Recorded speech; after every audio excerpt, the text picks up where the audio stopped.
And we are back. The outstanding episode, Square Table Degenerates. Today, welcome to the show, actor James DuMont, co-star of the thriller Unit 234, out now in theaters and on demand. How are you today, my friend? I'm good. I love to be at a table with degenerates. That's just the way. That's the way life should always be. Right. You got to embrace the fun part of life, right? There's fun stuff in life, and then there's stuff that's just not fun. If you're not sitting at the degenerate table, you're at the wrong table. I need to cut that clip. I like this guy. Mr. DuMont is bringing the heat. That's great, brother. Absolutely. Yeah, so it's a lovely Friday. Where are you calling in from today? You still in LA, New York? I'm in New York City. New York City. Yep. Okay. Yep. So you like in which of the boroughs are you in? I'm in the Manhattan. I'm in the original gangster, where it all started. Okay. The island. Nice. The island of Manhattan. Yeah, I just finished doing a new TV series I can't talk about yet, but maybe next time we can. And shot that in Boston, and then I came back last night to do. I'm on a last 4 seasons. We've done The Righteous Gemstones on HBO.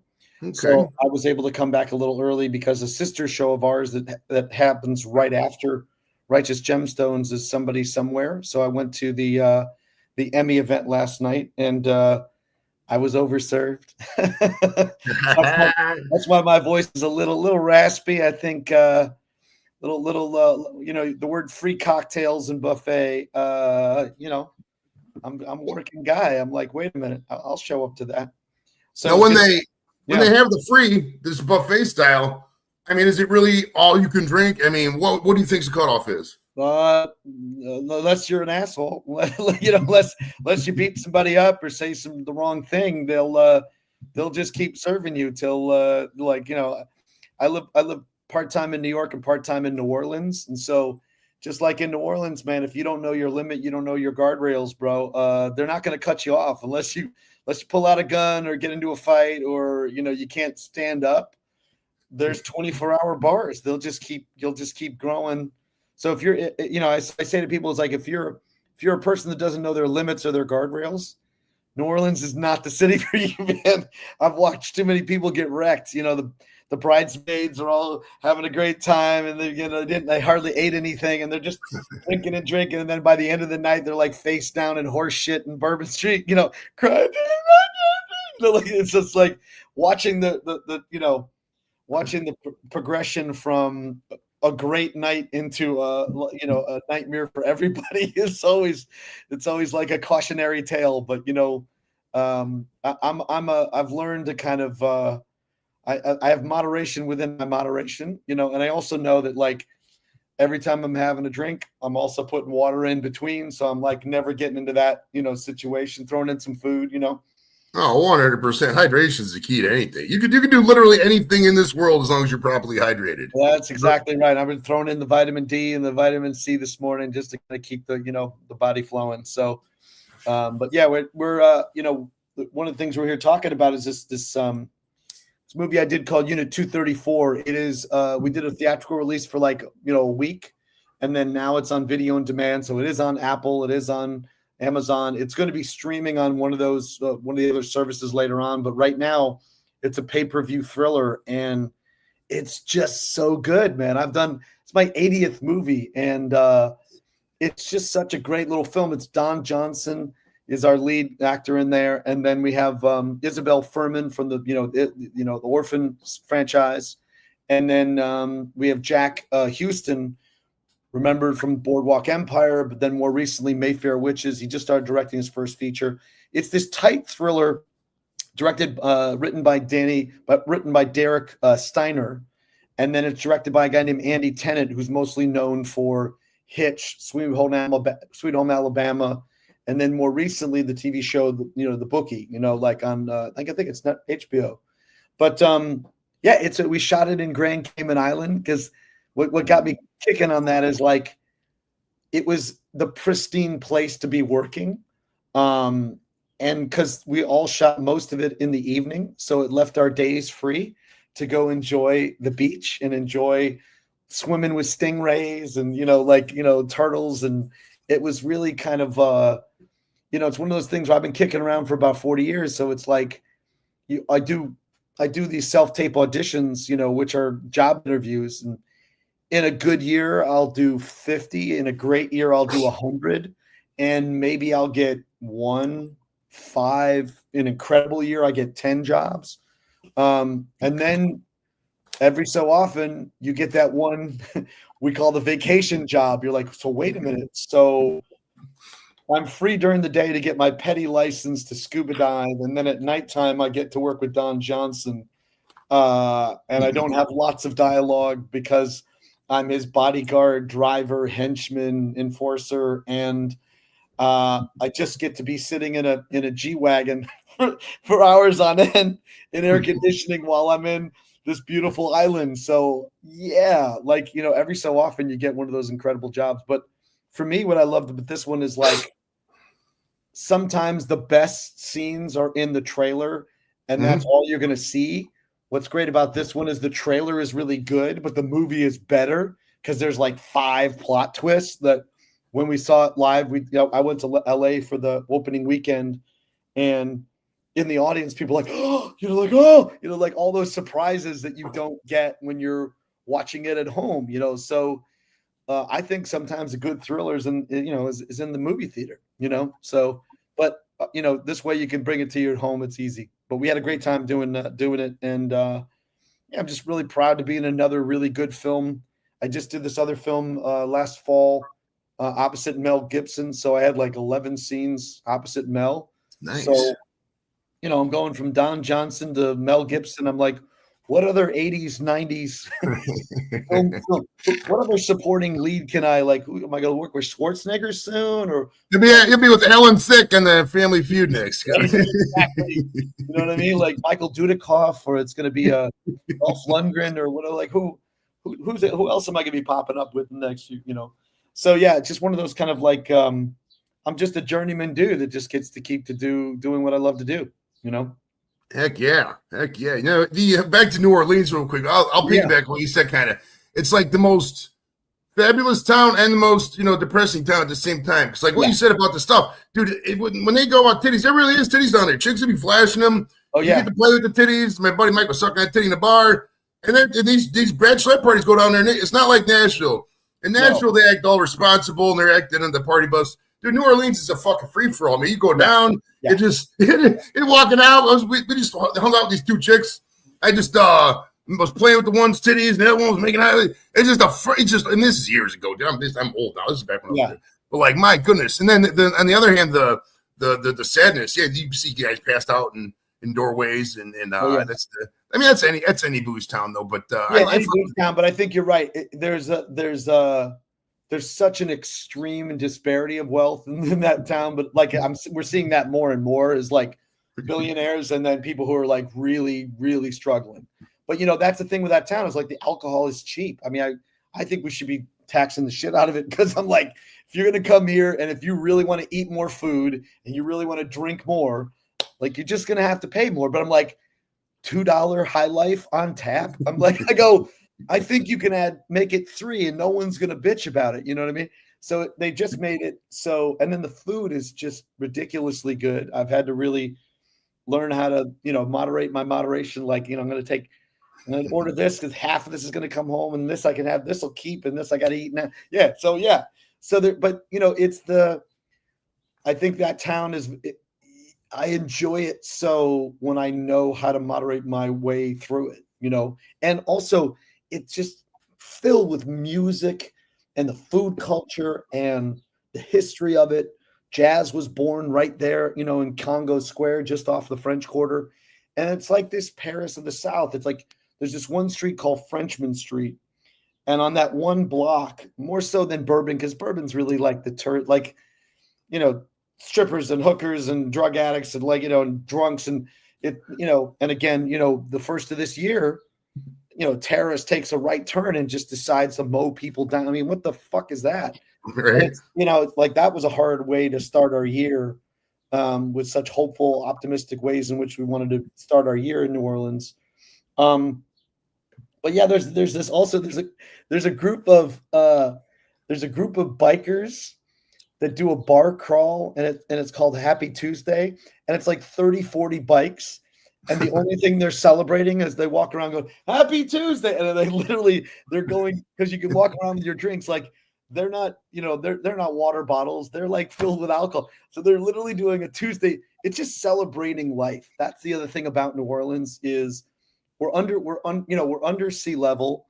There's been many, hurricanes and floods and things like that. We even had snow that like hit us with a foot of snow, and everyone's like, what the hasn't happened in 116 years, And we just I think the thing that I love about the city is just celebrating life. And it's let the good times roll. Because life we're here for this infinite, this finite period of time. And I think that, the whole group of people to just celebrate Tuesday. There's for no other reason than it's Tuesday, like let's get over hump day tomorrow. So there's stuff like that. And then every once in a while, like a second line, some wedding party will break out and there'll be a brass band playing in the street.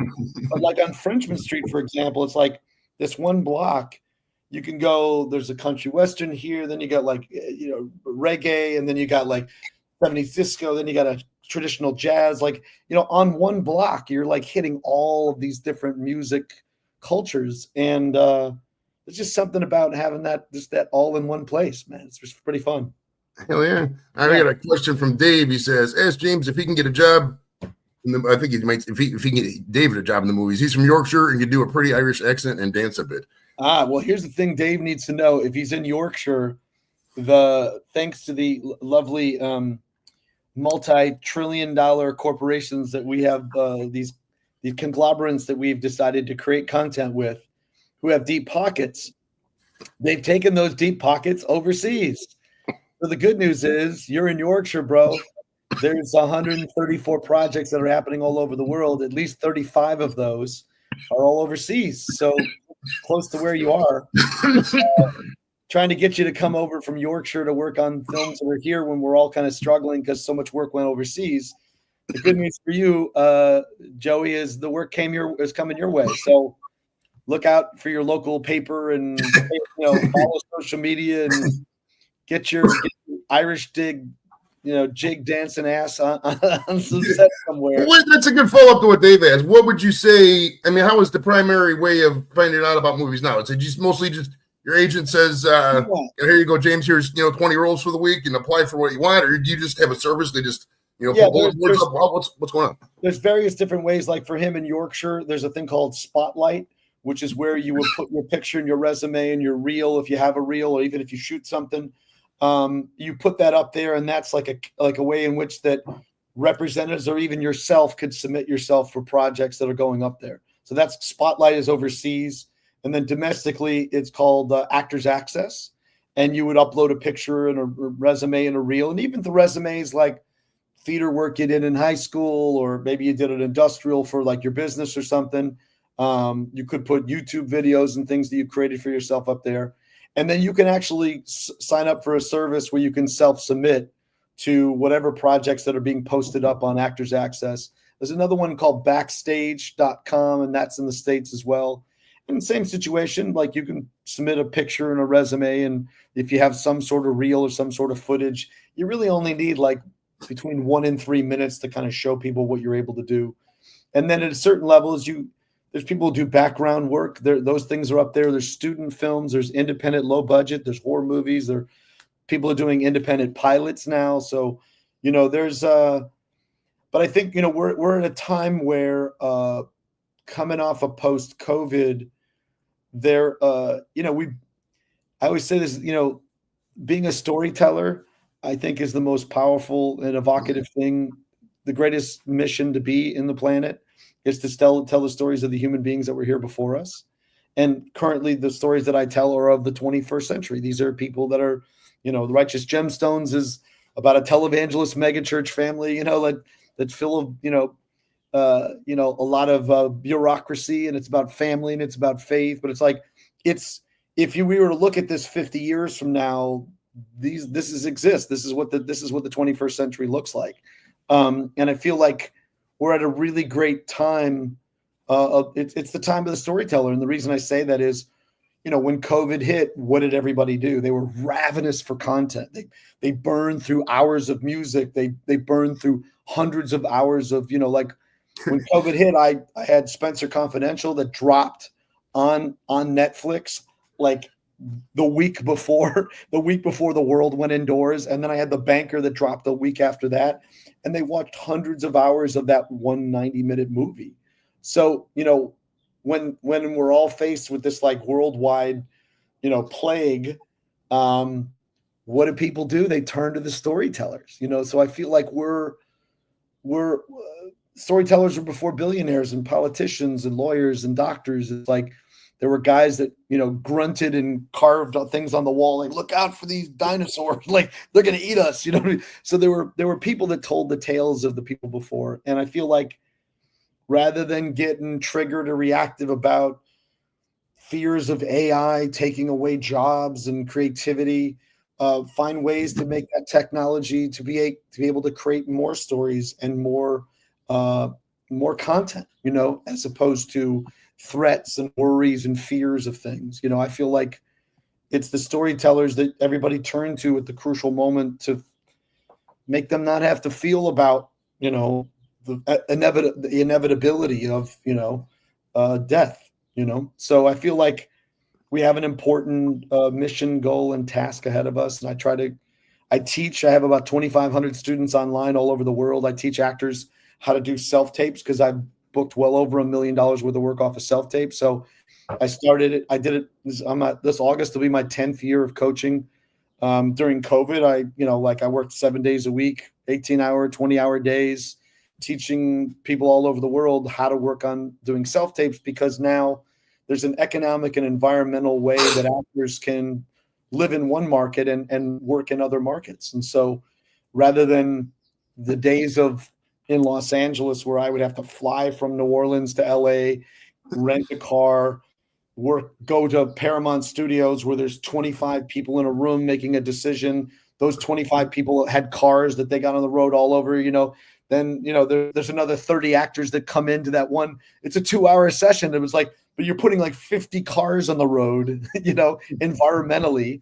And then to all make a decision that you're going to make in 2-3 hours, where you could do it all virtual, or somebody submits their auditions and somebody weeds through them, and then they make decisions all virtual without having to be away from their family, without having to live in New York or LA, which used to force people to be in those markets that are very expensive and, costly to get around. LA, you're in traffic for an hour one way, no matter where you go.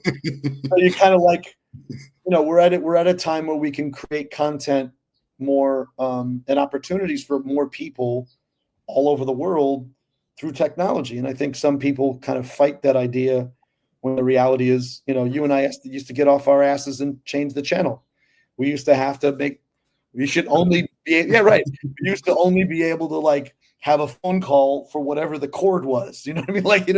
And then they're like, oh, we got this, now there's a wire to it now. It's like, oh, I can move around the house. I don't have to be stuck to the phone that's on the wall, And so I feel like each of these technologies, we just kind of adapt and adjust, or, bitch, moan, and complain and wonder why things aren't going the way they're going, Yes, sir. Yes, sir. All right. Now, the captain stole one of my questions from later, but I'll bring it up now. You talked about it just a little bit there. The show Precious Gemstones, right? Your son was in it with you. How cool is it that your son gets to work with you? Did he follow you, or did you kind of push him? The thing with him is my son, has been kind of struggling with the ADHD for like a long time, since he was a kid, and we figured out like when he was the Grinch in the school play at his grammar school, his focus, his concentration, his full commitment to character helped him read better. It helped him be more present, and it helped him to get out of that kind of like bubble that was in his head. So we're like, oh, well, maybe he should like, look into acting. And so then he booked a little thing on Astronaut Wives Club. He recurred on that show. And then he got Logan, which is the big thing with Hugh Jackman, part of that franchise, Wolverine franchise. And then from there, I auditioned for the Righteous Gemstones first, and I got cast. And then like, I think a week later, my agent had said, hey, they're looking for somebody to be one of Danny McBride's sons on the show. And so I put together, like we did, I put together a self-tape. I coached my son on it, and then they were like, oh, we'd love to meet him, and we'd love to meet James because he's already cast. So they flew us out to Charleston, and we met with Danny McBride and David Gordon Green, the director. They wanted to see if he could improv and get along, and then I got to meet him, and then here we are 6 years later, 4 seasons later. My son did 25 episodes, I did 20, and as you said, it's like, wait a minute, I get to work on set with my kid. I'm like, now we didn't have scenes together. We were in scenes, but we never had like any one-on-one interaction. They kept promising it. It just never happened. But there's nothing. I mean, I say to people, I'm most comfortable and happy when I'm with my family and when I'm on set. And the fact that I got to do both of those things in one show for the last 6 years and 4 seasons is nothing short of a miracle. And Danny McBride, man, I said it before and I'll say it again. There is nobody better to work for in this business than that man. He's everything. He really is. He's kind and he's funny and he's humble and he's unpretentious and he's brilliant. And, we've had an incredible run. And and the thing is, we're going out on a high. It's like people were talking about, that Sopranos ending sucked and this ending sucked and the way they ended that show sucked. And I was like, we're going out, them wanting more, So yeah, it's been an incredible experience. For those who haven't watched The Righteous Gemstones, watch them. There's also a fun little drinking game if you're a drinker or toker, is you kind of like, you pick a character and you follow that character through a season. And then go back and follow another character. Like you could follow Walton Goggins as Baby Billy. You can follow, Edie Patterson as Judy. Tim Baltz as BJ. It's like there's so many different. There's Tony Calvero as Keith. I mean, like there's just brilliant actors on this show. Like some of the funniest and kindest people I've ever had to work with. There was just a great, Thank you. All right, so let's go back to when you was a kid, right? It was coming up. It says you were born in Chicago and raised in New York. Now, how soon before you went to New York when you was little? We moved from, I straddled back and forth between Chicago and New York when I was growing up. Okay. But my kids were born and raised in Los Angeles, and then we migrated to New Orleans about 10 years ago. Okay, but when you were little, what was most of your time when you were little? Was like you were in Manhattan with CBGBs and the back in the day I was a DJ back in the club days because I learned how to play house music from Larry Levan, who played at a place called the Warehouse, and that's where house music started. So when I was 10 years old, I was in 5th grade. I learned how to spin on the 1200s, so.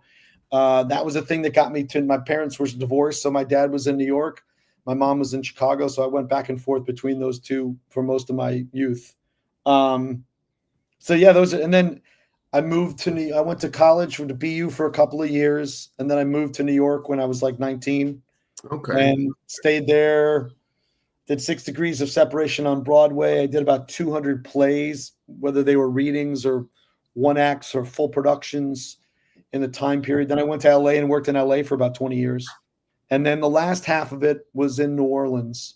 I split my time between New Orleans and Los Angeles because the tax credits, which are really a thing. I mean, Ohio, certain states, Louisiana, Georgia, now New York here just upped their tax credit to $800 million. They're offering $800 million in tax credits, for a state, which lures business. It's bait. It's not they're not giving away any money. It's just bait to get them to come. What is your take on the tax credits? Because we do a lot that downtown Cleveland does a lot of it. Because we had Fast 7 was there, a bunch of the Superman was there. The Adventures. There's been probably a good dozen movies I can remember, probably more than that. Yeah. I mean, it's some people say it's just basically giving Hollywood money. I mean, it is cool having your town in a movie. I will say that, but I mean, even like when Cleveland's in Spider-Man, for example, we're just a stand-in for New York. It's not like there's someone in Cleveland. Correct. So it's like, what's your overall take on these things? Is this something good for communities? I mean, 100%. there's really no other way to get movies. If you want movies to come, you got to give them tax credits, right? And it's kind of but here's the thing. I'm going to stay away from the giveaway. You're giving them their tax dollars. You have to reframe that. It's bait. The reality is, whatever you offer, they spend 4 to 8 times as much when they're here. For example, when Mark Wahlberg came down to New Orleans for doing Deepwater Horizon, for example, he had 2 Escalades that they put gas in, right? They go out to dinner, all his entourage, they go out to dinner, $2-3 grand a night, easy. They're staying in a 5-star hotel in various rooms. Do you understand? You see how, like, come here, we're going to give you this credit, but we figured out in Louisiana, it's like for every dollar that we offer as a rebate, they spend $4 to $8. And that is the ripple effect is outrageous. Meaning, the clothes have to be dry cleaned. They go to restaurants. They're hotels that are being booked up for the makeup people, the catering. They got to go to grocery stores. They got to buy food locally. So it's like it is a boon for any state that does it. And now we're competing on an internet so much so that now Japan is offering a 50% tax credit. Like, 50%. I mean, like, everybody's up in their game because they know that it leads to jobs. It's clean jobs. It's not oil drilling. It is a job that we're create content. And the beautiful thing about one of the greatest things about being an American storyteller is we create content that the world wants. It's a world commodity. There was a time where they were stealing it and ripping it off, and but now movies are now being released at the same time that they're going, like we did with Unit 234. We opened in the movie theater and it was on video demand the same day. So that the piracy thing where we were losing, the revenue from those things is becoming less piracy because you're doing it all at once. And also now, like I did Candy Cane Lane for Amazon. It was like they did a small theatrical release of it right around Thanksgiving weekend, which was a great idea. And then it drops on Amazon at Christmas time when people are watching it, and they watched hours and hours of that. So there's new ways to kind of do this, but make no mistake about it. Any state is never giving Hollywood anything. All they're doing is saying, hey, come to Cleveland. It's not New York, but the labor is great. You're not gonna spend as much money in New York, but you're gonna get that same city feel. We're gonna well, you can close down a street in Cleveland. It does. I mean, there's streets in Cleveland during the day, dude. I'm working downtown Cleveland. There's streets during the day. You can shut down the street. Nobody walk down the street for a half hour sometimes. It's just so much easier. You shut down the street in Manhattan. God knows how much that's going to cost you. And you got all the cops working overtime. You got the firefighters there. You got medical people. Like, everybody wins. Like, it's a boon. And anybody who does tax credits knows that.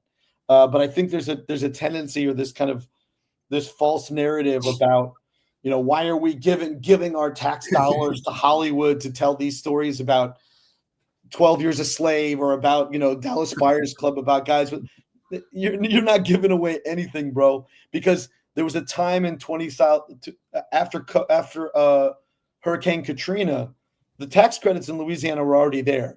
But by 2007, 2005 is when Katrina hit. 2007, 2008, more movies were being done in Louisiana than New York and LA combined. So this is why it is a thing, and this is why Ohio's getting smart. Kentucky's now getting in on the game. New Mexico's been in on it for a long, long time. But we want it. It creates jobs. I was just in Massachusetts for this thing I'm doing, and I looked around and it was like cars and trucks and vans and like everybody. There's a whole on the back of the t-shirts in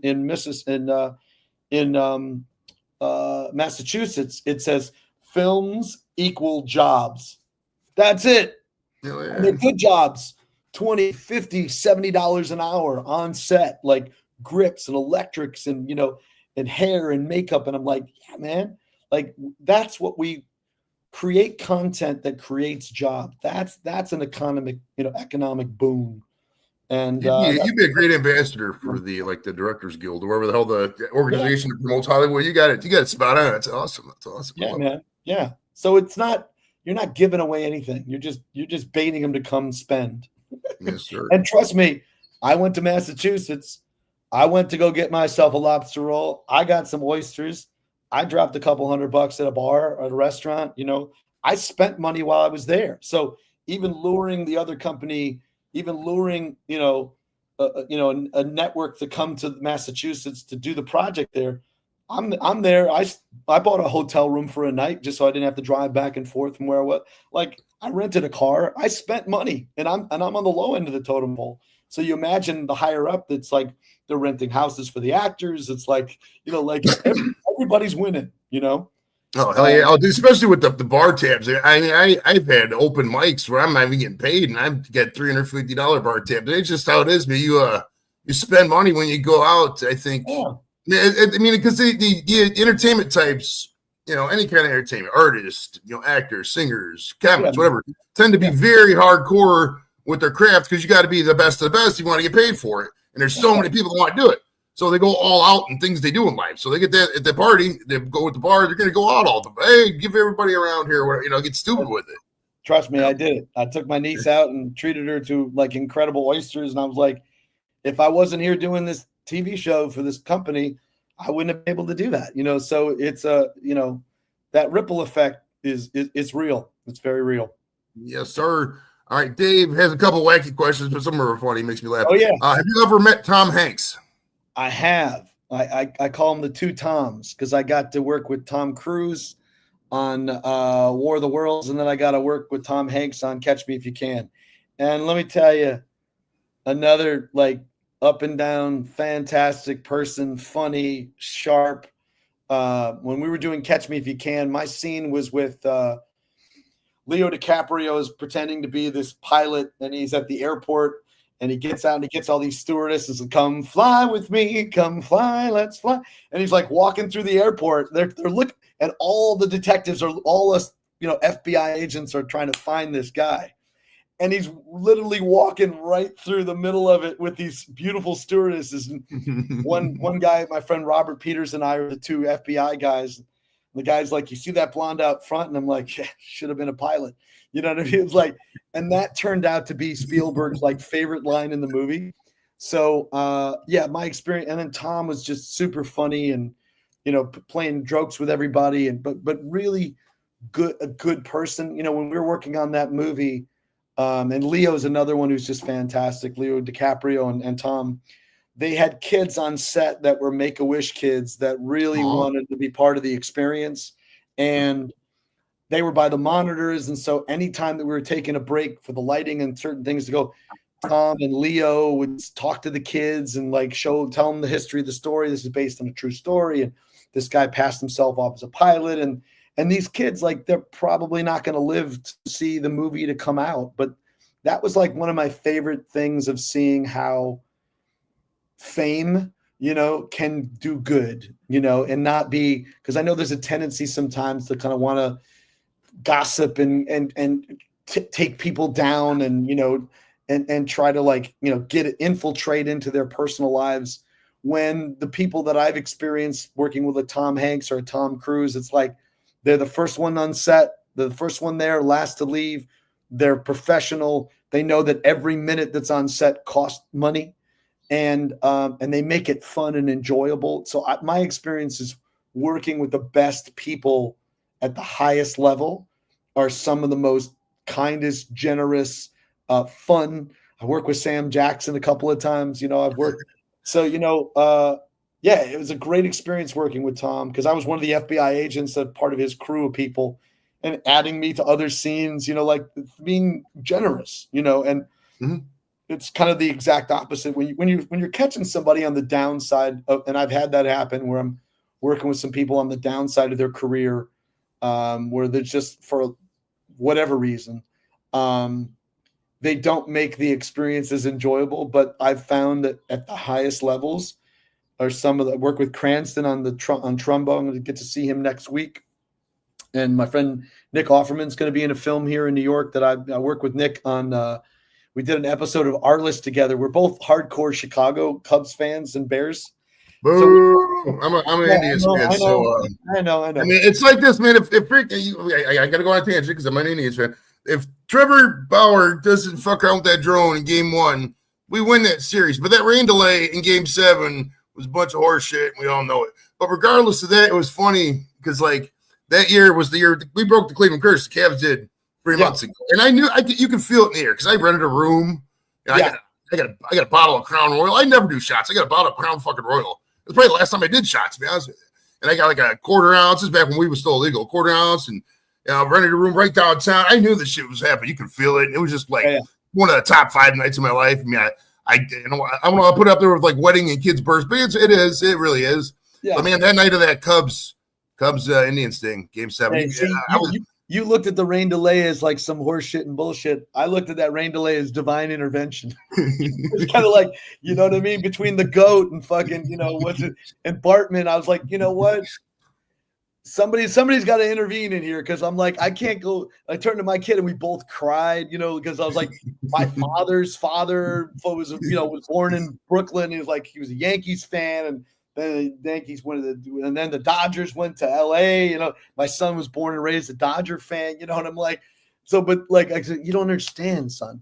My father's father, like my father was a Cubs fan, it's like, the fact that we got to like, and that rain delay, and I had friends texting me, and I'm like, look, no communication. Stop fucking texting me. I'm under the same rain delay. Nobody say anything. I don't want anybody to influence anything. Like, just wait it out. If we're meant to fucking win this thing, we're going to win this thing. If not, but don't fucking stay off the phone. I was like, if it goes our way, pick up the fucking phone. But literally my son and I were like hugging and crying. And I was just like, so I got to see it in my lifetime because my father did it and my grandfather did it. So, well, it was funny because like I was like hungover that day. I was just upstairs in the bed, just lying there watching. I wasn't at the bar. I was literally by myself in solitude. Yeah. So I kind of in my head, I kind of was already pre-prepped for it. And it kind of felt like the curse almost came back a little bit. But I mean, that was 9 years ago, 2016. So it's like, I mean, that's that's a quarter of the major league teams now. I think about. I mean, with baseball, it's like I don't know. It's I'm not gonna lie. I mean, it really turned me off when they changed the name to Guardians. I'm not really a fan of that. Whatever. It's not my owner team. I'm done arguing with people about it. I mean, it's is what it is. But like baseball with the, you got the Yankees and the Dodgers. You look at the Dodgers. Jesus Christ, what is their payroll like? $500 million? It's literally like. How do you compete with that? And also that sense of like, and I'm sure you felt this with Cleveland. It was just like, I came up on the days of like these players were very loyal to the teams. Like money was a thing, but it wasn't the thing, like it wasn't, and so it meant something like I'm gonna start with this team and I'm gonna finish this team because I'm so loyal to the fans. That happens in Cleveland. That happens in in Chicago. It happens in Boston. But once they started putting in these things where like money, like there's just so much money to be had. And you're right, these payrolls is like, how do you compete? How do you I remember the Oakland A's is like, what the hell, dude? They had like the least payroll, and so it's, I guess you have to have the money in order to have the best, which is why the people hated the Yankees for so long, so. Right. It's funny. Yankees ain't won. The last World Series the Yankees won was 2009. Yeah. I got a kid. I got a kid. She was born in 2009. She's driving now. I chose it last time for New York. Right. And if you're out there, you're a New York Knicks fan, fuck you. I don't care about your Knicks. I hope Indiana smokes you assholes. Knicks fans are some of the, and it's weird, dude, because like the Knicks haven't won I'm almost 50. I'll be 50 next year. I'm 48 now. I'll be 48 this year. Yeah. The Knicks haven't won a championship since before I was born. The Vietnam War was still a thing when that was going on. Right. And these guys act like they just won it like 2 weeks ago. I ain't got no time for these people. They're all cocky. They don't have backyards either in New York. And they probably got to live with 3 other guys, Yeah, because I spent so much time in New York too. It's like the Knicks fans are like the Mets fans. You're like, why? Like, I don't get it. Like, yeah, love and hate the Yankees, but the point is, like, that's the thing. But like, so you're a Mets fan, like, so you're you like the Knicks? And I was like, I mean, I've just been crashing on the Knicks for so long, and I'm from Chicago, so it's like Bulls, dude. Come on, like One reason I could see being a Knicks fan. I watched Jordan score like 40, 42 points in a game live in front. Now those numbers are bigger now, but watch one man score 42 points in a game in front of you, like defense, interception, like drops the ball, puts it in, goes the other side, interrupts, takes it back, slam dunk. You're like, like just to watch the marvel of that, it's just awesome. Oh yeah, I seen Jordan play. I think I'm pretty sure I did. I mean, I'm not gonna sit here and act like I remember individual games when I was a kid. I mean, nowadays we just post shit on Facebook and go back in memories and look at it. But back then you had to get the ticket stubs and all bring it back to the house and all that other stuff. I mean, it's I like it. A lot of stuff we do in entertainment to athletes as well. I think when you're looking at what the movie star salaries are and what the marquee players are for these baseball teams is very similar. And then there's the guys like I consider what I do these days as a closer in baseball, meaning, there are people that got there before me, and I may have sat in my trailer for 3-4 hours, but when I'm called to set, I got to throw 3 master shots, 3 medium shots, 3 close-up shots, or 3 strikes, and then we can all go home because my job is on camera. So there's all this work that led up to this thing. Like I just finished doing the scene. It was like there were 5 or 6 different speaking roles and thing, and we had this group of people. Well, so everybody had to do their own collective thing in order for us to all go home. But you didn't want to be the guy, just like a closer, you don't want to be the guy that loses the game or the guy that extends it beyond what you need to do, so that because everybody's been there all day waiting for this thing to be, to complete this thing. So I've always likened what I did, because I did this one movie years ago with Billy Bob Thornton, and it took them. They had this incredible shot where they had the guy was on a steady cam, and he was on this big dolly lift, because he was watching these police cars come from like a far away on the road. And so he was on one of these like high dolly things, and he's holding his camera, steady cam, and the dolly comes down and catches the cars as they come in. And then just as it gets to the ground, somebody unstraps the dolly thing, and then he has to follow. He follows my character the back, and he follows so it goes from the car to following them. It took them like 2 hours to set the whole thing up, at least, maybe 3. And I knocked it in one take. Do you know what I mean? It was just like, and that guy goes, "That's why we just that's why we hired DuMont." It's like he can deliver. Let's just do another one. We did it. We got it in the first take. Let's just do another one. And it had to be totally choreographed. I did the same thing in Candy Cane Lane.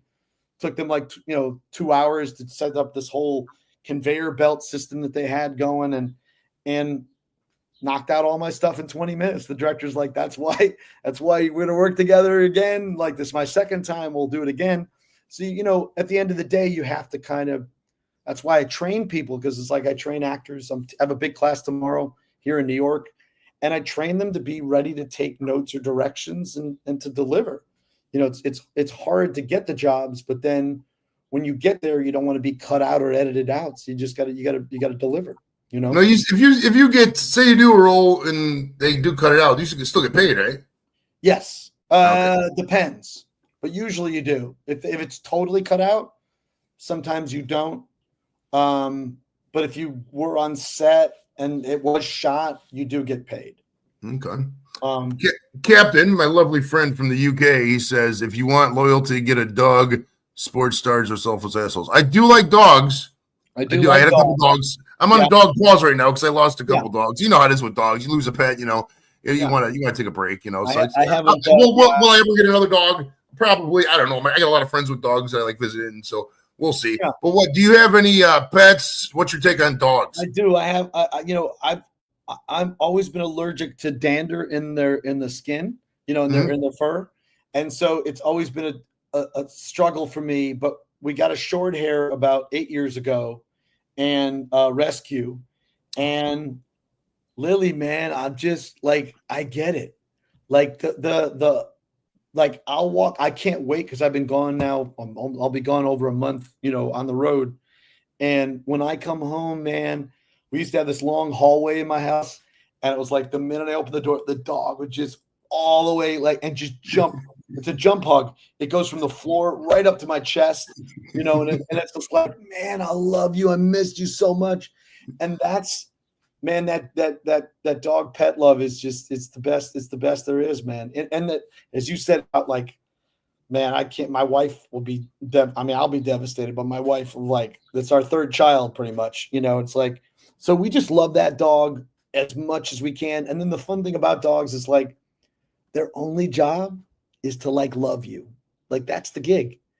All they got to do, and I'll scratch her belly and she'll sleep with us. And I'm like, it's brought so much joy to me. It also really helps my wife because now I'm back on this kind of like, I'm on a run a little bit right now, where I'm just traveling and away from the house a lot.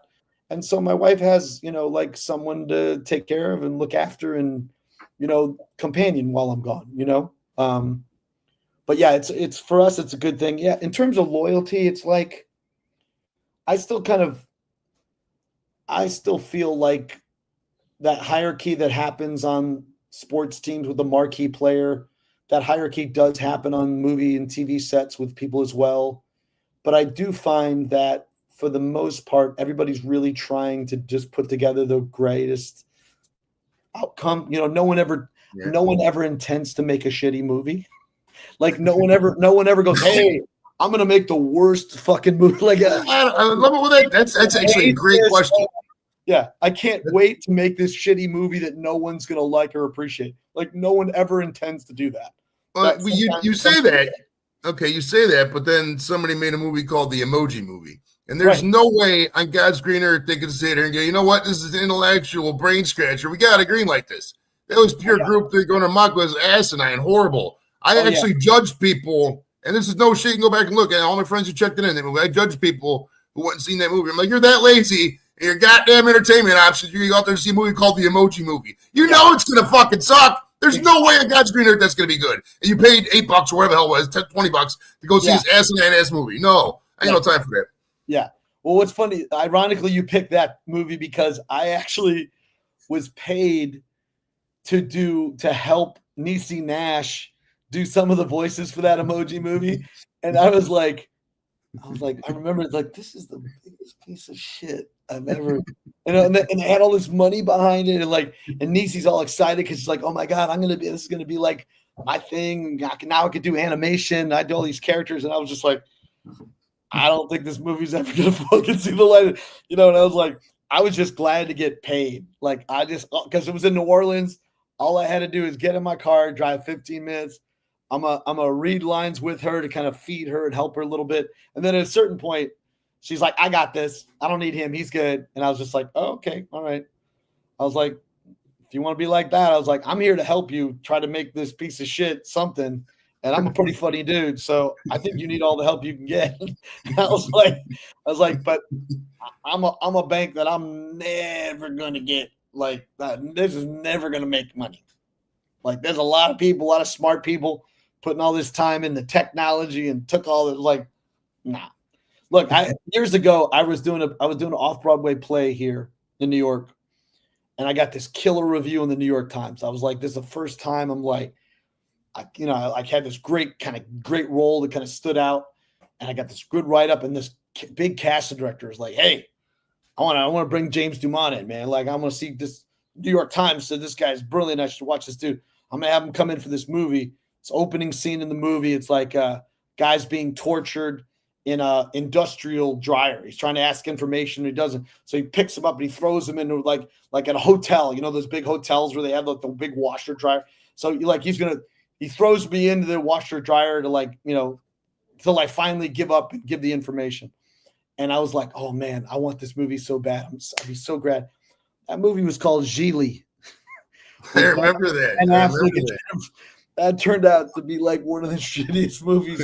It's not like the top 10 next to like Ishtar and some other, And I was like, at the time I thought, oh man, I want to be in this movie so bad, like, because I was just an off-Broadway theater actor just trying to, I was like, man, it's going to change my career and change my life.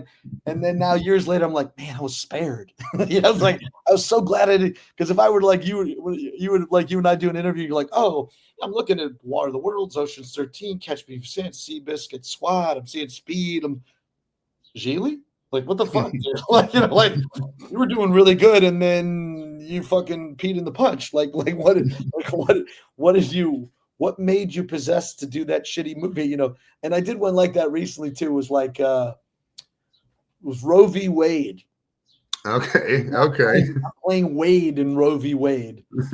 And little did I know, like the Christian right and the whole bunch of people were like putting money behind this because they were like, we're going to overturn Roe v. Wade. I was like, that's never going to fucking happen. I was just like, and so many actors are like, I don't want to be bothered with the movie. I don't want to support that thing. And I'm like, it's not going to have any influence over the right. It's just not going to happen. And like, low ball, that's what happened. And then people are like, why did you do that movie? And I was like, it was at home. They were paying my rate, and I got to do a movie and then go back and sleep in my own bed. I didn't have to be on a plane, in a hotel, sitting alone. I was able to make a movie in New Orleans. And I'm playing Wade and Roe v. Wade. This is not a bad thing.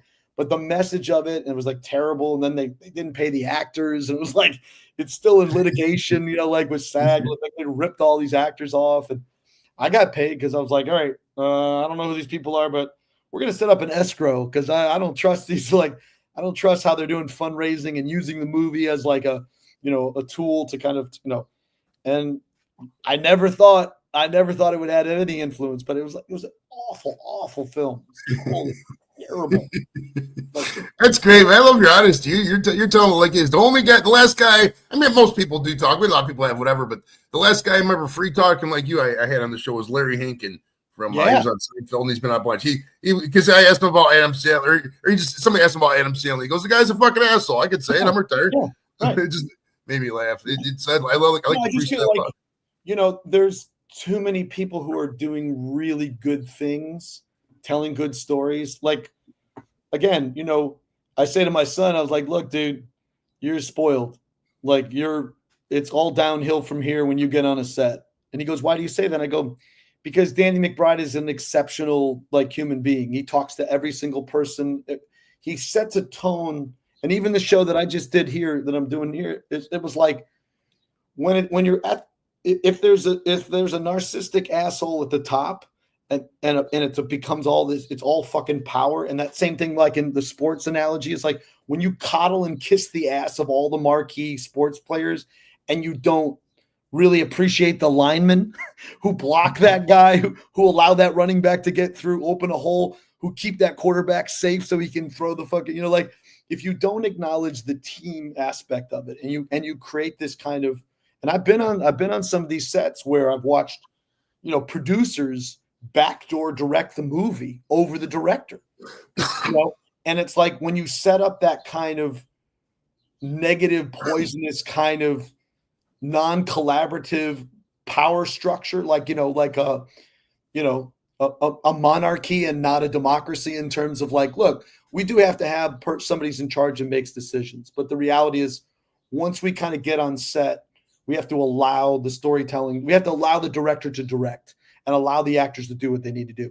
And when there's all these little petty, little stupid power games, amongst the people, it just sets up an awful environment, to work. And so I said to my son, I was like, dude, you spent 6 years and 4 seasons working with one of the great, everybody comes to work with Danny McBride because the rep is, it's a great experience for everybody and we have a great time and we love doing it. So I go, I hope it's not the case. I hope you have other experiences like this, but no, this is an exception, not the rule. But I'm starting to find, these days I'm kind of protected. I feel, and I hope it stays like this, I feel kind of protected in a way that, I only get, this is the thing that's hard for actors to understand, is you only get the projects you're supposed to get. I mean, what's meant for you is meant for you. And it's hard to accept that at the time because again, it's being an actor, doing 50 to 100 job interviews and not getting 90% of those it wears on you. And it's not like when 2008 hit and there was a financial crisis, there were people in their 40s that were being laid off from their jobs and they had done everything right. They went to the right schools. They got their law degree. They got their business with, and then the companies, they were loyal and they got pension and health. Then they were like, we're going to let you go. We're going to hire somebody younger. They're not going to have pension and health. They're going to work for half the price that you do. And there were men that were really, and women too, but men who were struggling like, who the hell am I if I can't provide for my family? And I'm like, I spend 90% of my time unemployed. So you have to have a sense of your power, even when you're not employed, and that's not for everybody. It's not for the faint of heart. And so you have to find ways in which to be resilient, pivot, compromise a little bit without, breaking this gig I did. They first came off and offered something way lower. I just came off 20 episodes and 4 seasons of this show, and you're going to pay me as if I just got a SAG card. I'm like, I'm good. That's also, that date conflicts with my kid's show. So I'm going to go family first on this and see how and then they come back and it's like 8 times what they first. I was like, okay, now we can have a conversation. So you have to, at every step of the way, and I think this is for any creative, you just have to value what you have to offer. Like your show, for example, like what you offer in your show, the kind of people that you have on, and your audience is looking for and appreciating your curation of like, I'm going to bring these people in because they're going to bring this thing to the show. Like that's knowing your value and knowing your worth without putting a price tag on it, without saying, I'm this, so I think know your value, know your worth, even when other people are not seeing or acknowledging it. And that's the hard part. It's like, someone say, like, it's always fun when I'm watching Instagram and someone's like, hey guys, I just got this new thing. And then she's like influencer. And I'm like, wait a minute. You're saying, hey guys, to 53 people. Who the fuck is like, okay, congratulations. But I'm like, you're influencing 53 people. I don't understand how you could be influencing, the opening of an envelope. I don't get it. So at the end of the day, you have these people, they act like they, nobody knows who they are, Right. Like right. I'm a nice guy. I mean, I've talked to, so many people, so many fun people, but at the end of the day, if you go to the mall and nobody stops you, you're probably not like that. You know what I mean? It's, right. There's only, you have that proverbial A-list. You have, like you just talk about the Cruises and the Hanks and, guys like that. And then there's the rest of the people. It's just, and you can see it. Look at the cameos. If you want a good reality check on any entertainment related thing, go to the Cameo website. I mean, if you guys aren't familiar with what Cameo is, for a celebrity or somebody, just you pay them whatever the rate is, and they give you a birthday greeting. Happy birthday! A couple of times. Yeah. Mm-hmm. Yeah, and look at how many you can tell how many cameos they've had. And most people. Half a dozen, nothing. And that's just the nature of it. I mean, it's a small thing, man. Small fish, big pond kind of deal, dude. But I do think there is this thing where it's like, who is your audience? You know what I mean? And what do they want? What are they looking for? And that's always an interesting thing for me. It's like, I've been really, really fortunate to be able to not have people kind of peg me like, oh, you're the guy that does that, So, I've had this great, so far, I've had this really wonderful career of just having a diverse array of different types of characters and stuff that I get to do. But yeah, there's an interesting thing now where it's like some of these folks are really just creating for attention and commerce, not for, and then to call it influential is like, I think if you're just a pimp for a product, I don't like Taylor Swift, for example, just got her music back.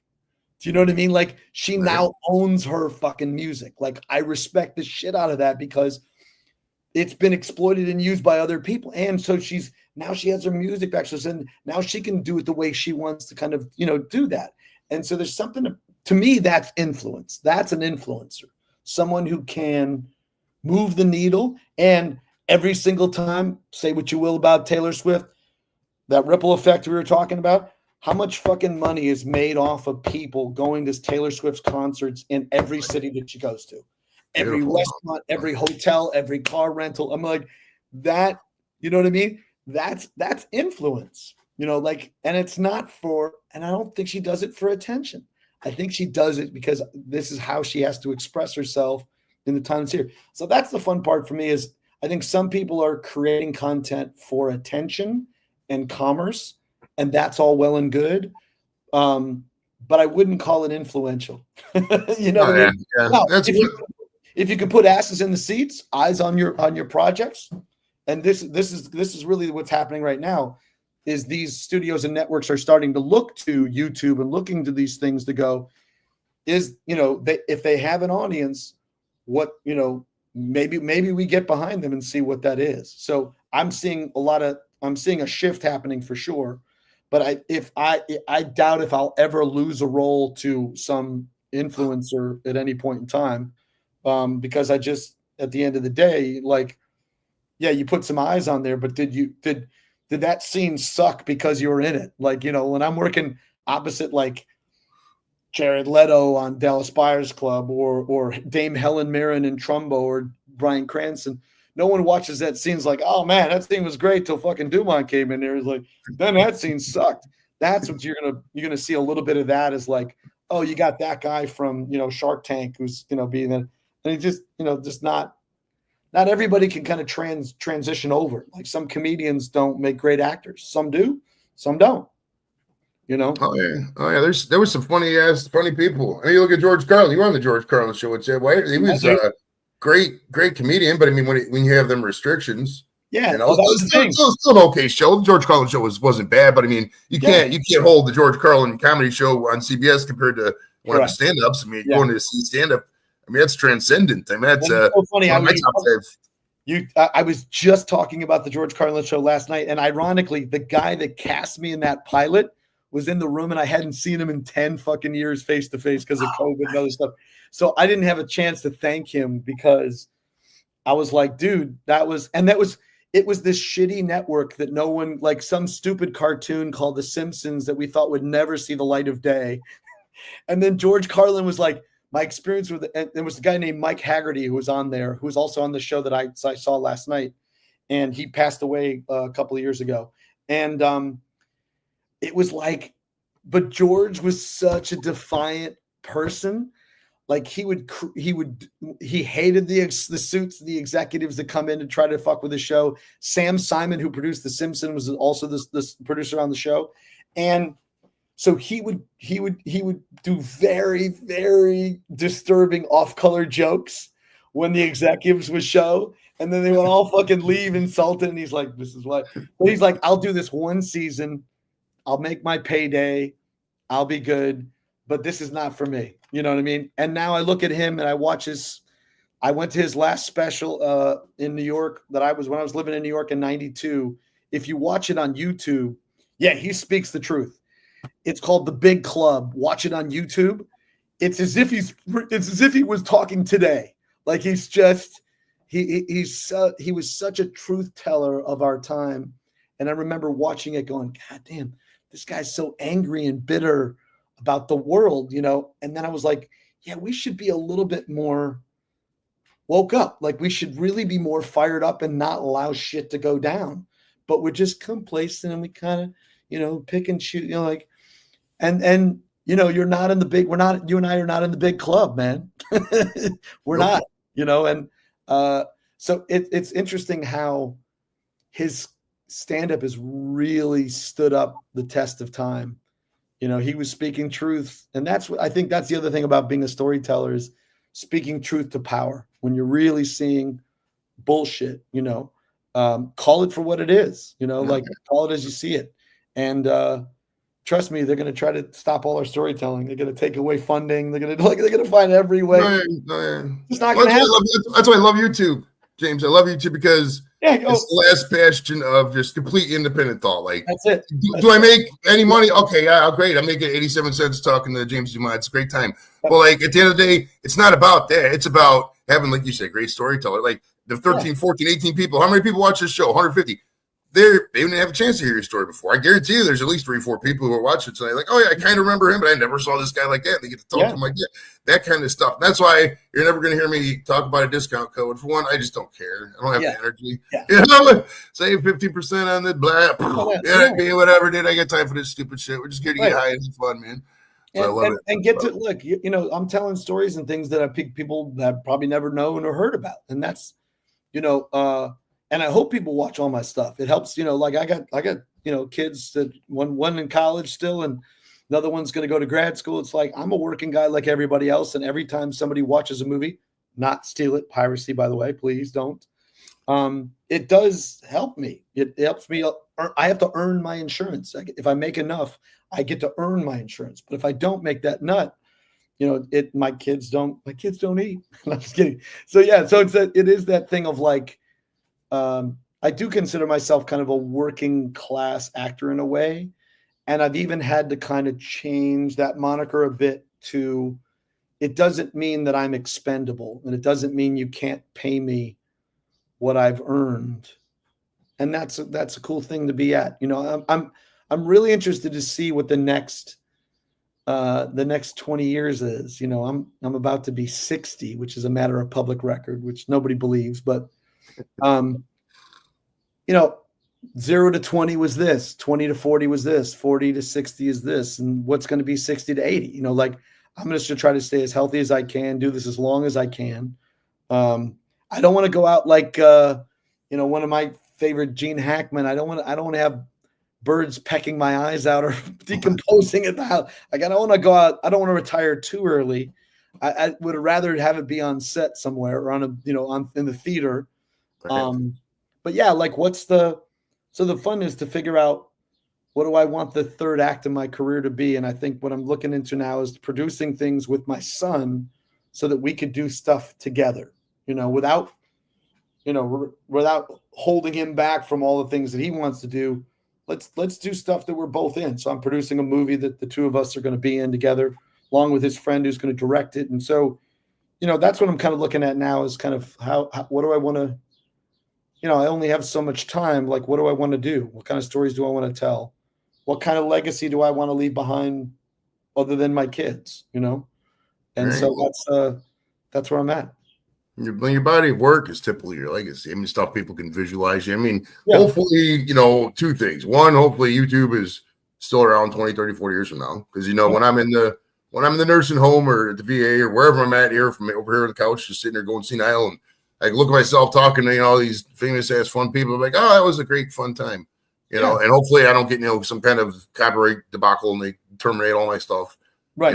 It's hopefully it's still there. But I mean, it's a kind of like an online diary. I mean, that's why my Facebook poster, that's why I post so much. It's because, like, I mean, I think about that a lot. I talk about you said the third act of your life. I talk about a lot the second death. Like when you first die, it's an obvious death. But your second death is when your name's last spoken on this earth. Yep. So, like, some people, Shakespeare, for example, is probably never going to have a second death because you're going to talk about William P. Shakespeare till the dawn of fucking time. That's right. Most people probably 100 years if you're lucky, your second death. But and I know it's a weird thing to obsess about, and I probably shouldn't think about it too much. But like, you want to leave the world a better place. And if you're out there and you're doing this stuff for selfish motives, and you're just taking whatever, and you're not authentic, and people can see through fake bullshit in 2 seconds. They can. After a while, the older you get, the more you can see through the fake bullshit. It's there's a lot of fake people out there too. It's not hard to find. I mean, you could just tell by the way they interact and tell by usually just look at their smile. Usually a smile is always, if they don't smile at the right times, that's the key to their bullshit. Exactly. Love it. All right. So how did you hear about this Blues Brothers movie? All right. And real quick, because I want to go. I got to take I got this thing where I got to pee all the time. So bear with me, because I know you could definitely hold 2 minutes. I can. And when did you get to meet any of the main guys? And did you ever get to see Blues Brothers 2000? I did see Blues Brothers 2000, but the way Blues Brothers happened for me was I I was a kid actor in Chicago, and my uncle was the head of the Chicago Transit Authority for events. So Blues Brothers was like one of the first kind of big movies that put Chicago on the map. There were other ones later on. It was Ferris Bueller. Before that was like Thief, a couple of My Bodyguard. There were a couple of movies around that time. This is like mid 70s, somewhere in there, and or mid to late 70s. And so I ended up, my uncle was the head of public works for the CTA. And as you know, with Blues Brothers, there's all those scenes with the elevated train, like by his apartment and stuff. So I started out just being one of the faces of the heads on the train.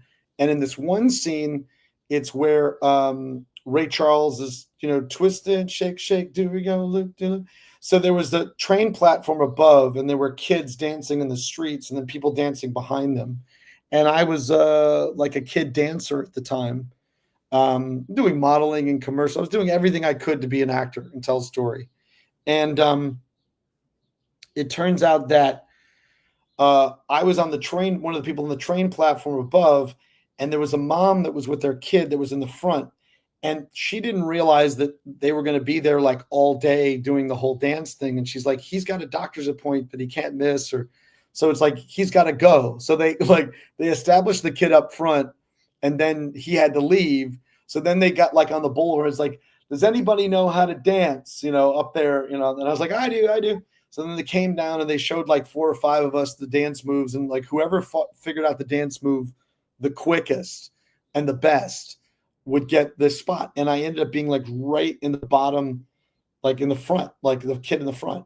And to me, it was one of those things where I just was like, I felt like that you hear stories about people being discovered, like, the Marilyn Monroe was, or this person was working at the makeup counter, or the, Schrafft's, in Hollywood, and, a movie producer kind of discovered her. It's like, for me, I was like, I went from being the background extra kid on the train platform to being the kid dancing in the street in the front. So it was like a big boon for me. And also there was a thing those days where there were union and non-union stuff, and Chicago was big on McDonald's had started in Chicago. And so Marshall Fields and Lord & Taylor, some of these companies that were doing, there was a big ad agency called Leo Burnett that had all these things. So I was like doing commercials, and I had done enough commercials where if I got one more SAG job, I would be called, well, must join. Like I had to join the union. And because of Blues Brothers, that put me over the top. And so I went from being the kid on the platform to being the kid dancing in the street right in the front. And so that got me my SAG card, 1980. I was like, 15 and just excited. And I just couldn't believe it, and then from then I got a speaking part in the movie. I did an extra work in Risky Business. Jason Gedrick and I were some of the guys that were in the room. I don't know if you remember Jason Gedrick. He did like Legal Eagle and some other movies and stuff, like with Lou Gossett Jr., I think. And Alan Ruck was in that. Like we were all like trying to be actors in Chicago. Casey Samadko. There was a whole bunch of other people, and John Cusack was a year behind me. Jeremy Piven was my year. If you got to watch Entourage, he was, like Ari in Entourage. He and I were the same high school. Ironically, the one of the co-creators of the show I watched last night, somebody somewhere, she's from Evanston Township. She went to the same high school I did too. So it was like, wow, it was like this kinship. But yeah, there was a time where Chicago had really, really good movies coming in. Later on was like Ferris Bueller's Day Off. And it was like, Great and it was like all the John, what's the movie guy's name? The director, Chris Columbus movies in there. Trying to think, Better Off Dead was there. Like there was just a whole bunch of John Hughes movies. There was a whole bunch of Pretty in Pink, like all these movies kind of came through. And it was just this thing where, we felt we were, we were the now Illinois right now killing it. Like in the talked about the tax credit game, Chicago Fire, Med PD, the Chi is there, movies are there. Now they want to do more commercials. They want to do music video. Like it's it's booming. It's getting back to the way it was back in those late 70s.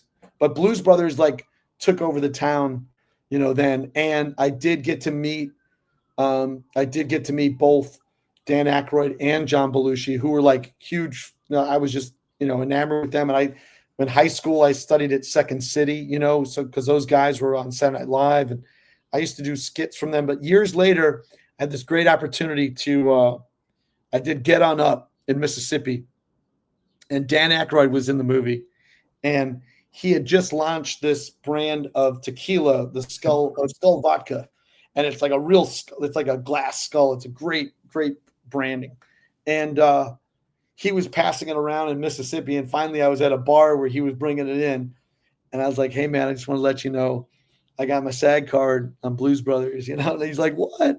So it was like this full circle moment of like, that was like my first foray into being in a big film, and then here we are, with amazing cast in Get On Up, and it was incredible, great experience, and just to be able to go, "Hey, I was that kid," like.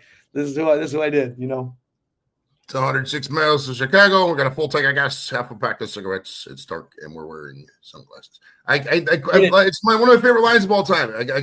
Orange whip, 3 orange whip. It's gonna be hard to eat corn with no fucking teeth. All right, hey, so do me a favor. I'm gonna write this down. Western, like go ahead. I want you to tell me what do you remember? Well, this is a good question for you. You got a pretty photographic memory. Do you remember at what minute of the film you come on the Blues Brothers, or no? What was this? Like do you know like the hour and minute of the part of Blues Brothers that you come on? I don't, but I think I did it on Instagram where I at least have the photo of what it is and where circled where I was. Okay. I don't remember, but I know it's in that. I know it's in that Ray Charles scene. Twist, shake it. Here we go, loop de loop. Shake it up, baby. All twisted. Yeah. So that's all I remember. But I have to look it up at some point to figure out where that mile marker is. Yes, sir. All right. We got a question from Dave. He asked everybody this: do you like the restaurant Hooters? Do I like the restaurant? I like the name Hooters. And I like Hooters. Who doesn't like Hooters? No. Yeah. Like it. Sorta. Like it's. Look, I'm just, you'll appreciate this. Look, I'm just glad that there's a place for cheerleaders from high school that'll have a job later on. I'm just glad that all the gymnastics and all the cheerleaders, like those who didn't get the high school football player as a husband, have a place that they can bring their fake titties and make some money. Do you know what I mean? Like I don't just, so it's like, it's the pageant girl oasis. it's the failed cheerleading career that I don't know where that was, so I think Hooters has provided a very specific look. The wings are actually pretty damn good. I think it's good. I like beers. I think, look, I would go with my brother-in-laws and we, I don't golf very often, but when we did, we roll into Hooters, get a couple pitchers of beer, have some wings. It's not so bad. I know there's a lot of people that kind of like, it's misogynistic and things like that. I'm like, just like a strip club, there's nothing wrong with looking at some titties. But this way you get to do it and you have some beer and some wings. We was at the Hooters. In 2014, I got kicked out of the Hooters in Inner Harbor, Baltimore. Because we were there. I was there for work. I probably shouldn't say that part, but fuck it, nobody cares. Yeah. I was there for work. We were doing this training thing. And we got there early. I was like, we're gonna throw down. We're gonna party. But it was a Sunday, and in Maryland, you can't buy beer on Sundays. You got to go to only certain places. You can't go to the gas station or store. You got to go to like a restaurant. There's only certain spots you can buy it. So like the only place where we were at was the Hooters Inner Harbor. So I was like, fuck it. So we had like 3-4 pitchers, and the guy's like a guy or girl. And I didn't have much money at the time. This was probably 2014 was one of the brokest years I had. So like, you got to buy some food or we're gonna kick you out. So I was like, fuck, I don't really have money for food. I want to get drunk, dude. So there was not my proudest moment, but this guy came in with his family, right? Yep. And I was like, hey, man, can I sit with you? Because they're about to kick me out because they said I drank too much beer. And this guy got my face. It's like, you don't get the fuck out of my face. I'm would do something. Oh, it was hilarious, dude. So I ended up leaving after that. But that wasn't my finest hour. But that's my last Hooters story, really. Well, I guess we was coming back. We was in Michigan during the lockdowns when they were first locking shit down.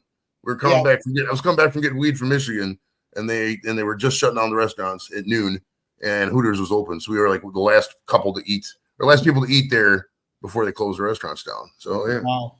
Yeah, they're like Hooters and Waffle House are like two like go-to. And I love me some Waffle House. Love me some Waffle House. My family does too. My kids are cheap as hell. It's great. I mean, my daughter loves going to the dollar store, and her favorite restaurant is the Waffle House. But I could go for some Waffle House right now. Dude. I'm not gonna lie. Oh yeah, dude. But here's the thing. I've been thinking about this idea, and I'm gonna pitch it right here because I think it's a fun idea. Which is, I've seen so many videos of like fights that break out at a Waffle House, and I've seen videos that same thing happens of like Walmart, you know, and I think there's also been some like petty shit that I've seen at a couple Hooters things where the girls are just kind of like pulling each other's hair kind of thing. But I think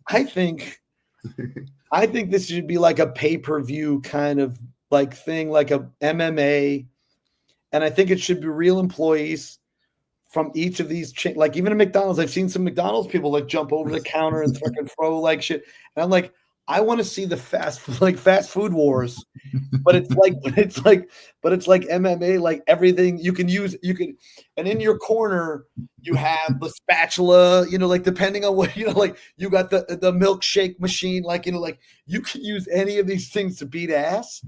I just feel like that show I would watch because I've watched so many people's weave get pulled off of various things. I've seen like the Hooters gals, like, you know, the hair, they like, you know, like, so I go like, I think that's a thing. I think we should try to like, and I'm sure those companies would be appalled to be like, we would never be. I was like, but let me tell you something. People would watch that shit. Like, so I think there should be some battles of like famous. Somebody needs to put this together. Famous battle. Hold on 1 second. I gotta let somebody real quick. You get okay. Famous battles of the fast food wars. Famous battles of the fast food wars. I mean, wouldn't you pay for that, or at least YouTube that? Yeah, I would definitely check out the YouTube show. It depends. It's weird. Some people just have.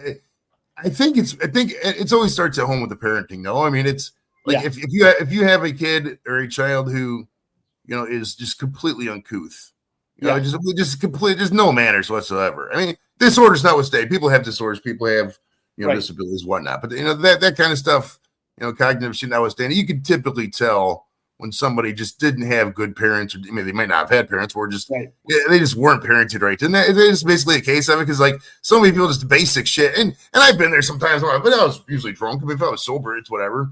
You know what I mean? But it's so funny to me. I just, some people just and they think about, they put themselves so much over the needs of their children for basic shit. You know, basic. Oh, I'm happy on this. I'm gonna divorce this. You should, at all costs. This is me talking. Anybody else can do what the fuck you want, but like, you should try to keep your relationship together for them kids as best you can. I mean, I'll suck up some stuff, move on, man. It's I don't know why people are so crazy out there today with some of that stuff from these kids, man. I don't know. Yeah, no doubt. But yeah, some of these times just need to be worked out. Like, you just got to work it out in the yard. Like, just get it out. Yes, sir.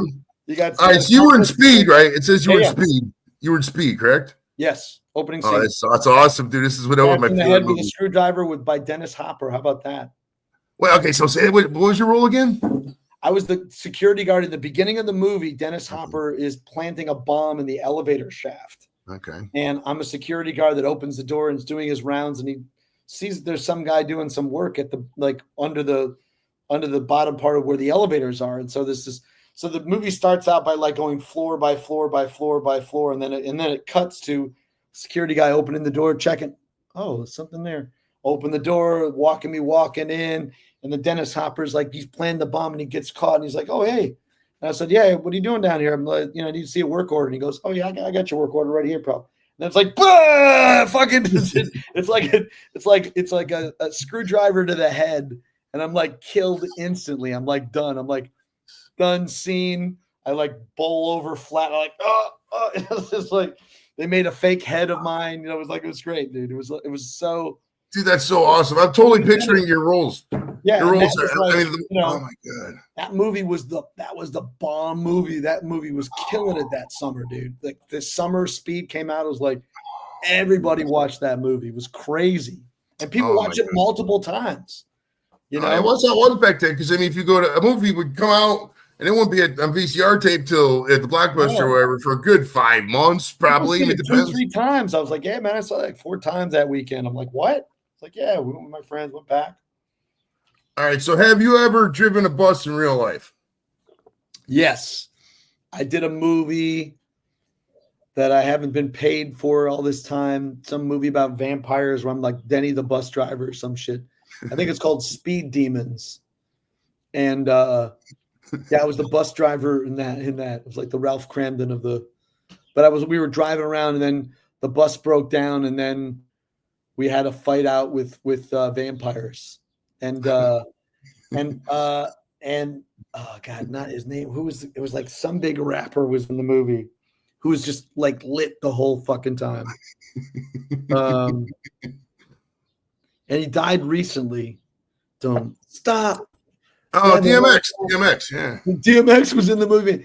DMX like had like just 24/7 drinking, smoking weed, hookers with him, like the whole, like it was literally, he just always had 2 girls on his arm coming out of the hotel. We were always waiting for him. And like DMX was just like, it was wild, dude. So yeah, that was my bus driver experience. It's like I literally, like I told them I had a like that whatever license, and it was bullshit. I didn't know. They didn't give a shit. It was low budget. I still haven't seen any money from it. My story is kind of similar. Well, I was in the Air Force. I used to be an Air Guard, and we were down in Phoenix, Arizona for Operation Jumpstart, and this is the year 2007. And they put bus on my license. I mean, I drove the bus on the base, you know, which is a controlled environment. You have wide turns. It's easy to drive a bus on the base. My real world experience wasn't, what it should have been. So we're at Phoenix Sky Harbor International Airport. Some Army Guard unit from Wisconsin comes in. They're like, all right, let's go. Everybody gets on the bus, and this is my first time driving. Yeah, let's do this, man. I remember my boss, he even goes to me. He's like, you sure you got this, Joe? I was like, yeah, I got this. We pull out the terminal. Man, we're about 30 feet from the fucking terminal. I take a right-hand turn. Scrape the whole back panel of the bus. Makes it where it's not even drivable. So we got to get out of the bus. My buddy just pounds out the thing so we're blocking traffic. You can see that. I can show you the aerial shot where, like, if you did that, you're totally blocking the entire terminal from coming over to Terminal 3. We finally got to the one part and we switched it out. But it cost the government like $6,000 in that bad boy. It was, I had to watch an Army safety video was my punishment. But it was funny because, like, I didn't know what video I was supposed to watch. So I just watched a couple random. They didn't tell me what to watch. So I just, like, picked a couple videos from the thing and piled them on. They had nothing to do with what I was supposed to do. It was a great time, man. The Guard is awesome. I love it. Yeah. Oh, now Dave wants to know, or Mustang wants to know, Mustang or Camaro? Oh, that's a tough one, man. I like Mustangs. I like Mustangs a lot. But I'm digging Camaro too, man. I don't know. Bitchin' Camaro is like one of my favorite little songs. Bitchin' Camaro, donuts on your lawn. Bitchin' Camaro, Tony Orlando undone. My folks bought me a bitchin' Camaro with no insurance to match. And if I have to run you down, please don't leave a scratch. Bitchin' Camaro. Like, it was just a great punk song from Chicago, like that I heard way back. So I don't know. And then one time I was doing a movie in LA, and I like rented a car, and I got this upgrade, and it was a Camaro, man. And it was one time was Camaro 1 week, and the next week was a Charger. And I was like staying at my sister's place in Malibu. It was like late at night. Like I was opening that shit up. It was great, dude. So I have a little feeling of Camaros, All right. Captain, he asks, who is one to watch in terms of like some up and coming actors? One to watch. Well, because he's my son. Watch my kid Kelton Dumont from season 1 to season 4 of Gemstones. Watch the trajectory of that from 14 to 21. How that played out. They just start writing from him. It was great. I'm also a big Timothée Chalamet fan. I think the guy's doing great work. I just think he's just fantastic. I really do. I just And my son kind of like, and I was like, no, dude, this guy, like, look at what he's doing. 7 years of learning how to, be Bob Dylan. I mean, like that just kind of commitment just doesn't happen. He goes the extra mile. Those are the people that like. I'm trying to think some other people too that I like. There's I like a lot of European actors that are really kind of coming up along the way. Yeah. So, those are the two. One, of course, like I'm a little biased, but I do think my kid's doing his own thing and finding his own way. And any parent, you just want your kid to actualize, you want them to actualize what you're doing. Now, when you did the Second City there in Chicago, do you remember Siobhan Fallon from Saturday Night Live? Did you do anything with her? No, I didn't. I was there much earlier. The years I were there were George Wendt was there, Tim Kasarinsky, Mary Gross, Brian Doyle Murray had kind of went over to Saturday Night Live, but his brother was the other brother, Joel Murray, was there. Because a lot of them kind of got plugged up. This was when I was in high school, but the fun part is, George Wendt, man, I was just in Boston, man, and I got to, like I sat in Norm's chair in the Cheers bar, and I just was like, he was a pretty good. And then this guy, Mike Haggerty, who I did the George Carlin pilot with, and he was in Friends, right? Wasn't he the janitor in Friends? Yeah, great. Yeah, I like that. He was in wasn't he in Ferris Bueller too? He was the when they was at the bar and he was like, "What's the score?" And he's like, "Who's playing the Cubs?" And what's the score? 0-0. Who's winning? The Bears. The Bears. Yeah, he was one of the Bears.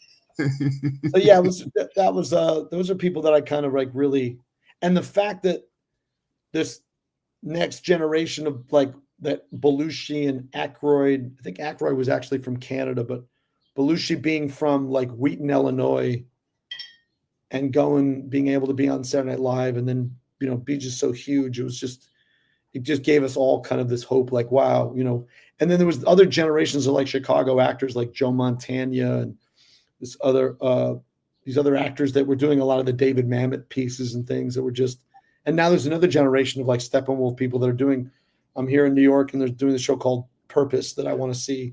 And that's also Steppenwolf people, so there's always been this kind of like generational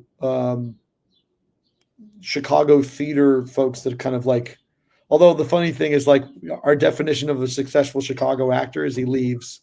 Same in Cleveland. I mean, you got to go to New York or LA. You can't make it big. I mean, the biggest job in Cleveland, like for comedy, for example, I'm a stand-up by trade. I don't really do much, but the biggest job in town is usually the afternoon drive guy on WMMS, and that's only one job, and I guarantee he ain't making much more than $50,000 a year. I mean, double that now. I'm a regular job. What the fuck out of here? So it's like you got to move to LA, or I mean, to a lesser extent, New York and Chicago, possibly. But yeah, it's just now it's a little different, is because I don't think you have to necessarily be in those larger markets. I think probably more New York than LA these days, and that I think hope will switch. But between COVID, between the two industry crushing strikes and now the fires that eliminated many people's homes, I just went back to LA and it just felt like a kind of a ghost town to me. It just didn't feel like there was no tinsel, the tinsel town for sure.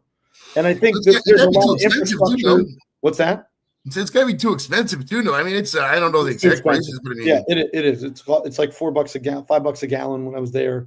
It's $2.30 a gallon at Costco in New Orleans. It's like, that's why I live in a place there like that I can afford to live, and my money goes longer, But if I had to stay in those larger markets, I don't know. I don't necessarily know that I'd be able to still do what I want to do. So no, I think I'm in Ohio. Shit, yeah. I mean, my great grandfather came over here. A couple hundred years ago. Well, I know 1905, however long that was ago. And I haven't laughed. I mean, it's been that many generations. Just because it's cheap. You start getting roots. Once you get roots, and if you can make money in that place, there's no reason to leave. Yeah. So it rains every now and then. It snows, whatever. What would he do? I just go in the house and go on YouTube anyways. It's not like I'm out here, running marathons and shit. Yep.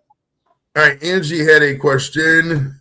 You answered part of it, but basically stage. What's your preferred medium? Do you like the? I was acting for like approximately 35 years on stage in my tri-state area. So tri-state area could be DC. She's in Delaware. She's in Maryland. So I think it's Maryland. Yeah, so she's DC, Baltimore. A little bit in maybe New York, New Jersey, Pennsylvania. Yeah. I have done stage live 3. Which do you prefer? Yeah, I'm a theater actor mostly, but I have not. I just directed a play for the first time. I haven't been in a play since my kids were born, since my oldest was born. So that's like 24 years. So yeah, I need to get back. That's part of my third act is getting back on the stage. I have to figure that out. So yeah, I prefer the stage. And then I'd say movies over television, just because movies is one linear story. Like it's this one story, as opposed to the serial nature of plugging people in and out week for week. I like the idea that we're all, even if it's one line, that every single person that's in the movie has a very specific purpose. So I prefer movies. There's also just a little bit more, although I've been having different experiences now because of Gemstones. I used to say, being a guest star on a TV show is like having the most incredible Thanksgiving dinner. You're invited to this incredible meal and you're like, oh my God, I love this. The company is great. The food is great. And then they're like, hey, thanks for coming. It's time for you to go. And I'm like, what? Oh yeah, no, we got another, we're the series regular. We got another meal coming in. You're just we enjoyed you. It's great. But we got another chef coming in to direct. We got another, so it was like, but I feel differently about that because now having 4 seasons and same character and 20 episodes, I don't feel like, short-term guest at the table. Although I can't wait to be at the table. And the fun trajectory for my son was being at the kids' table and then being at the adult table at the end. It's like a really great bookend for our experience. So that's why I don't on YouTube. They always tell you got to niche down, talk about the same thing. Well, it's like they talk about stuff you're passionate about. Well, I'm passionate about Cleveland Browns football, for example. Yes. Absolutely abhorrently fucking pressing it would be to just talk about Browns football when the team is 3-14. I mean, 5 weeks in, you're just right. Okay, I'm done with this. So that's why I don't do it, because you get burned out talking about the same thing. You don't realize when you watch these shows, Seinfeld and Friends, and they go on for whatever, and then the network's like, we'll give you whatever you want if you do another season. We'll print money for you. And you're like, I would rather jump in a hot lava cave than do another season of the show. You don't get that until you see the same people doing the same thing over and over again. Burnout is real on shows like that, is it not? Yeah, very much so. And I feel like that's the other reason why, another feather in Danny McBride's cap is when you're brilliant enough to know when to stop. You know what I mean? It's like when to quit while you're ahead. Like, we're up. Let's go. You weren't really, the Academy wasn't really paying attention to us. And the fun part about, spoiler alert, season 4, Bradley Cooper's in our first episode. So I don't know what to tell you, bro. When you get an Oscar-winning actor that comes in and starts out the whole season, it's awesome. You're welcome. Thank you, Angie. Yes, sir. I gotta hop it a little bit. You got a few more questions? Oh yeah. I got a couple more, and we'll get you out of here for sure. That cookie's kicking in from earlier. I gotta show you real quick. I make these edibles. Well, actually, I used to make. I still make them, but I fucking portrait out with the wife. I have the wife doing it, and it kills me to say that she makes a better job of it. And I think it's just because women are just better bakers by nature, and also probably she's not high as shit when she's making them, so it's easier for her to make. But I got these red velvet cookies, and they're infused with the weed. Oh. They're so good, man. Fucking hell. Oh my goodness. But the irony is I have a friend of mine doing stand-up down the street here, and so I was going to go catch her doing her stand-up. So I haven't seen her do that. Hopefully she hasn't gone on already, and when I get there, I'm like, I came to see her stand-up, and if she's already on, then there's no reason to go. So no, I know, it's ridiculous. All right, what role would you say you get recognized the most for, and what role do you get asked most about in interviews like this? Well, now because of Chad being consistent episodes, I get that. I'm usually walking around with a shirt, like Gemstones. So, there's Chad. There he is, right here. It's on the side. No, right there. There's Chad, right there. So yeah. So when I'm wearing my Gemstone swag, I usually get that. And my wife and my son are like, yeah, you wear that, because you just want attention. I was like, yeah, I do. Yep, guilty.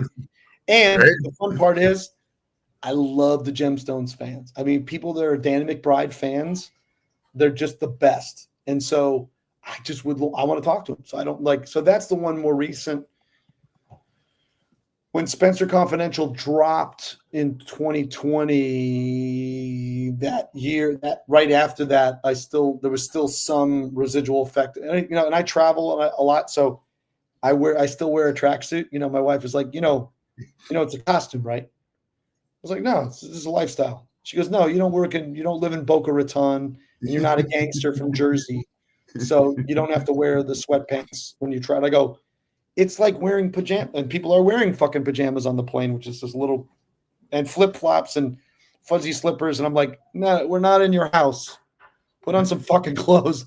I don't need to see your ass crack out of here sleeping gear. It's like, I'm at least wearing a man's pajamas, which I consider sweatpants.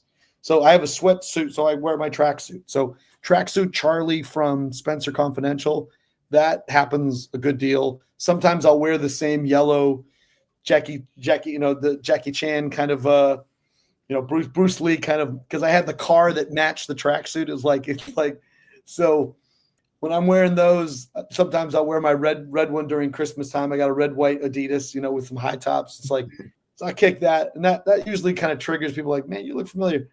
And then there was a time Dallas Buyers Club, because that movie won 3 out of 6 Oscars. And it was like everybody in the industry saw that movie. So every time when I'm talking to somebody, I usually drop that one because that's the one that almost everybody in our industry saw, But it's weird to kind of like, hey, remember me in a movie 15 years ago? It's like, hey, remember me as the guy when you were COVID? And yeah, so there's I was talking this to another actor of like, I just want to do a role that I don't have to fucking explain who I am in the movie. I was like, I'm the bad guy. I wear the tracksuit that matches the car. Like, how do you not know who the fuck I am? So there was that. But yeah. All right. If you could pick between Beatles and Queen, who would you pick out of those two bands? Beatles and Queen? Yeah. I'd have to go Beatles, man, just because the body of work, the body of work is just, it's phenomenal, I have to say because of the body of work. Queen had great stuff, but I mean, the Beatles is like, there's like 50 songs, Queen has like 6 killer songs, like 3 amazing songs, but like the Beatles is just too much. That diverse body of work is incredible. All right, and we'll close out. Tell me about the movie again, the Unit 234. Yeah. What's the movie's premise, and what is your role in it for those just joining? So Unit 234 is you can get it on Amazon. You can get it on Unit 234 is currently in video on demand. You can get it on Apple. You can get it on Amazon, and it's a thriller. It's 90 minutes. It's tight.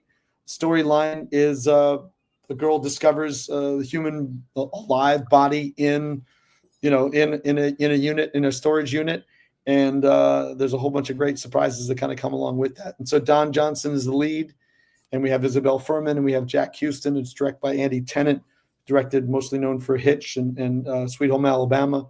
And then Derek Steiner wrote this really tight thriller that has like 5 big surprises in the movie, and the trailer's out there. But it's a good, if you like a good thriller, this one's tight. It's super fun. And I played Leon, who is basically Don Johnson's driver, henchman, bodyguard, right-hand man, just like I did for Jesse Gemstone the last 4 seasons. I'm like, supporting lead in it. And then and that's out. That's you can, it's not in movie theaters anymore, but you can just rent it. It's like $7. It's a reasonable read. But it's a tight little, if you're looking for a tight little thriller, man, it's a good. Here we are Friday night, just curl up, get some popcorn, and give it a good watch. I dig it, man. I'd like to thank James DuMont for joining us at the comedy show tonight, my friend. Next week, don't forget Jimmy Corderas, former WWE referee, is going to be live on the show normal time. So go out and see James's movie. I got back-to-back Jameses. James and then Jimmy. Just go out there, go and see Unit 234 out there on pay-per-view right now and have some fun with it. And as for me, I will be getting high. So thanks for joining us, guys. We'll talk to you later. Thanks again. Have a good one. All right, brother. Later.